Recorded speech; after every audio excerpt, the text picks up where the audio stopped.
Ladies and gentlemen, meet renewable energy pioneer and world explorer Bertrand Piccard.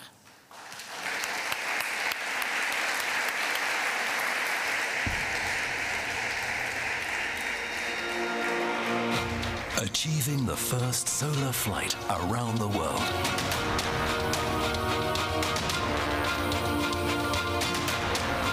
This is the story of two men.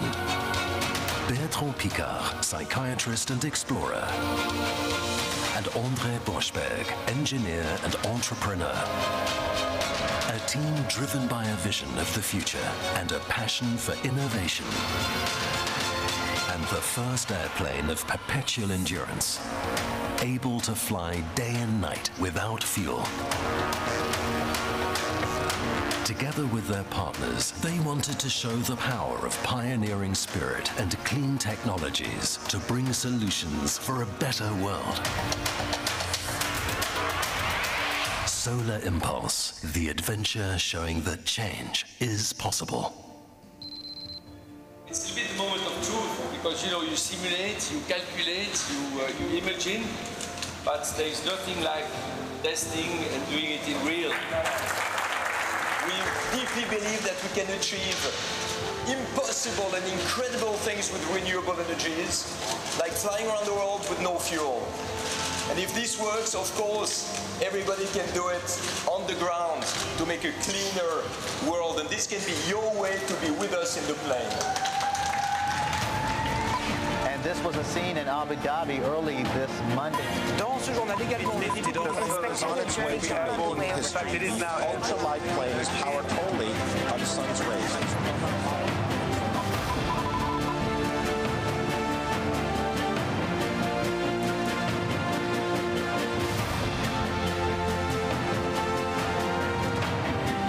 Between March and July 2015, Bertrand Piccard and André Boschberg flew without a drop of fuel from Abu Dhabi to Oman, across the Arabian Sea to India, Myanmar, China, Japan, and over the Pacific to Hawaii.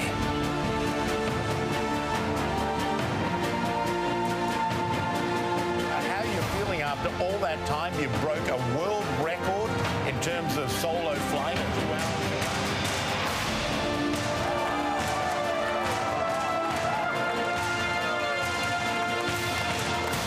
Resuming the round-the-world adventure in April 2016, Solar Impulse continued from Hawaii to California and New York, across the Atlantic to Spain, then Egypt, and made it back successfully to Abu Dhabi in July.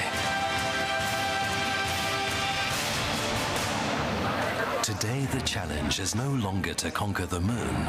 The challenge is to conquer quality of life on Earth.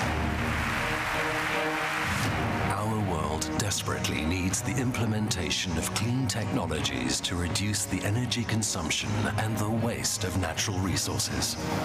Hotel India Bravo, turning final, 02 right. This airplane was not built to carry passengers, but to carry a message. The world could reduce half of its CO2 emissions by replacing old polluting devices with new clean technologies, like those used on Solar Impulse. I am inspired by your pioneering spirit. You know, Mr. Secretary General, if an airplane like Solar Impulse can fly day and night without fuel, the world, of course, can be much cleaner. Inspiring generations, promoting innovative solutions to the challenges of humanity, inventing a brighter future.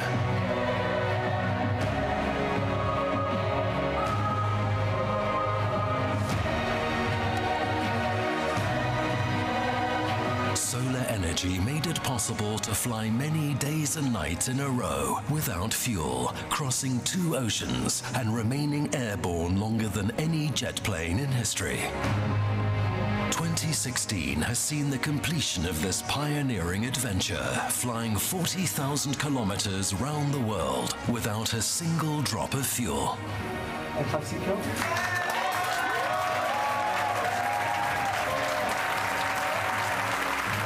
More than an achievement in the history of aviation, Solar Impulse has made an achievement in the history of energy. Let's take it further. Like Solar Impulse, the clean tech revolution has taken off, presenting new ways of thinking and doing to achieve the impossible. And you can be a part of it.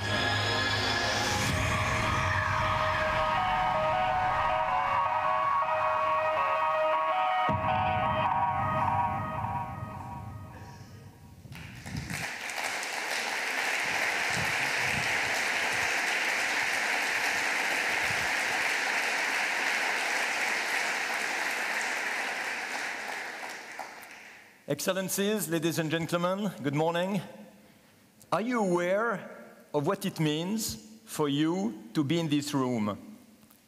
It means that you care for the future of our world, that you care for improving quality of life on Earth, not only for energy, but through all the consequences for the environment, for health, for employment, for profitability and clean growth.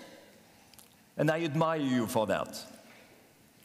Now, it's clear that the entire world is not in this room, which means that there is still a lot of work to do to inspire others to follow our path. And if we want to motivate them, we need to speak their language. For a very long time, the protection of the environment has been a threat for mobility, for growth, for comfort. And it's clear that it has not encouraged the entire world to follow that path. So today, we have to speak the language of the people we want to convince. And this is why I wanted to show this example of Solar Impulse. Because when I brought this vision to the world of aviation 15 years ago, it took 5 minutes to the specialists to calculate how much energy we needed to have a plane flying on solar power.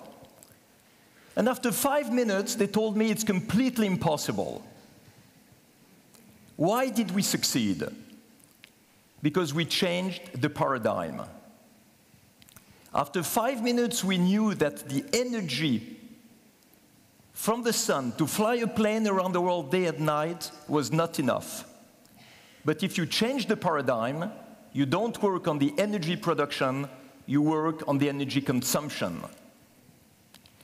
And after a few years, we managed to make a plane that was energy efficient enough to use the amount of solar energy during 10 hours in the day, run 4 electrical motors and store the electricity to fly at night in order to reach the next sunrise and continue. So for the first time in history, there was an airplane of perpetual endurance. It could fly theoretically forever because it had no fuel and it did not need to refuel and land. If we landed, it was just to change the pilot, because it was a single-seater. So you see the importance of changing the paradigm. When my great-grandfather installed the first telephone in Switzerland at the end of the 19th century, he had a telephone line from his office to his house. And he invited all his colleagues, professors at the University of Basel, and said, hey, look, I have something new. And he called his wife from his office. And all his colleagues, professors, said, it's very funny, but it has no future. And why that? Why that? Because the paradigm at that moment was that every house had to be linked to every other house in the world, even to people you did not know yet, because maybe you would need to phone them in a few years, which would make billions and billions of telephone lines. Of course, it's impossible, but the change of paradigm was to have a central connecting the lines from everybody. So one line was enough instead of billions of lines. For computers, it was the same.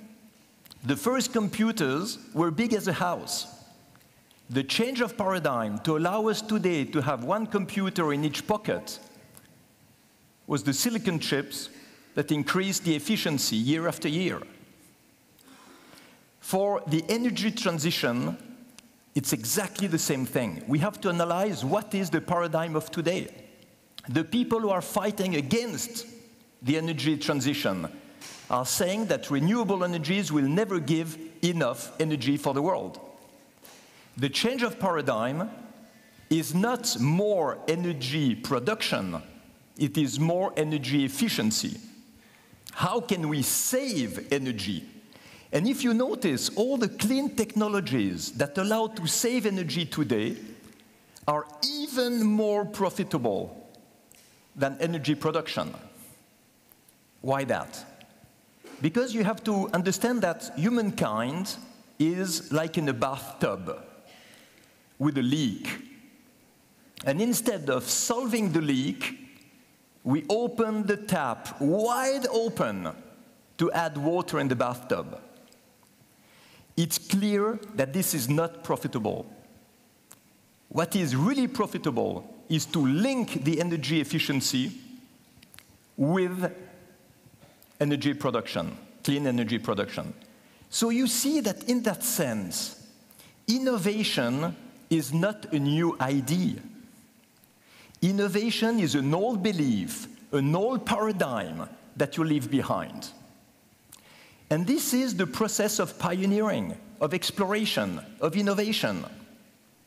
Don't try to have a new idea, but take the status quo of today and leave it behind.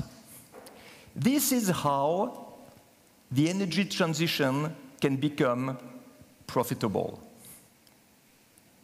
And I don't know if you've noticed how much we have spoken of energy, how much we have spoken of environment, of climate change, in the side of the problem.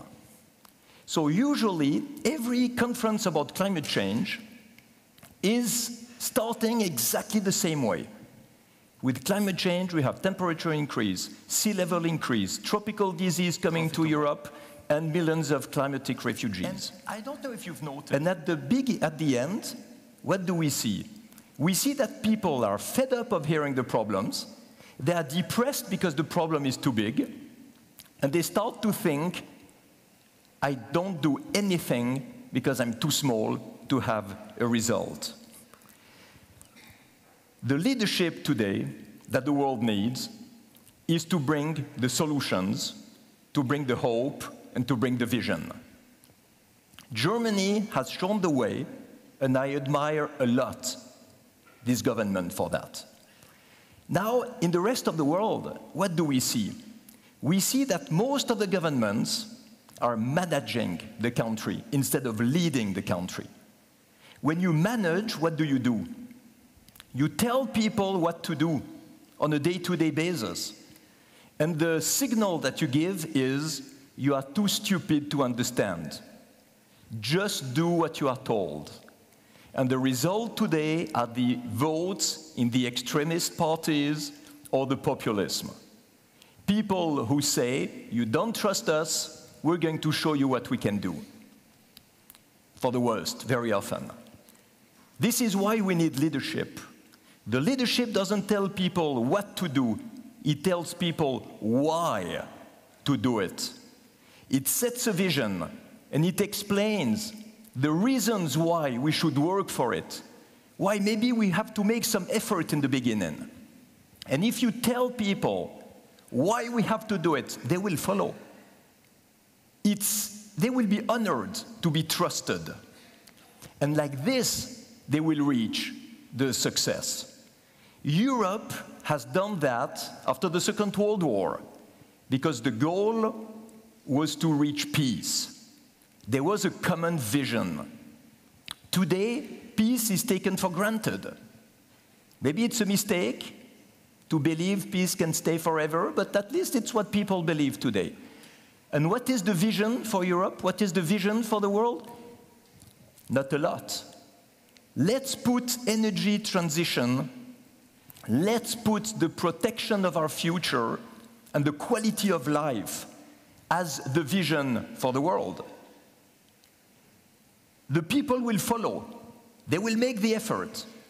And they will be happy to hear what can be achieved. This is the contribution of the Solar Impulse project.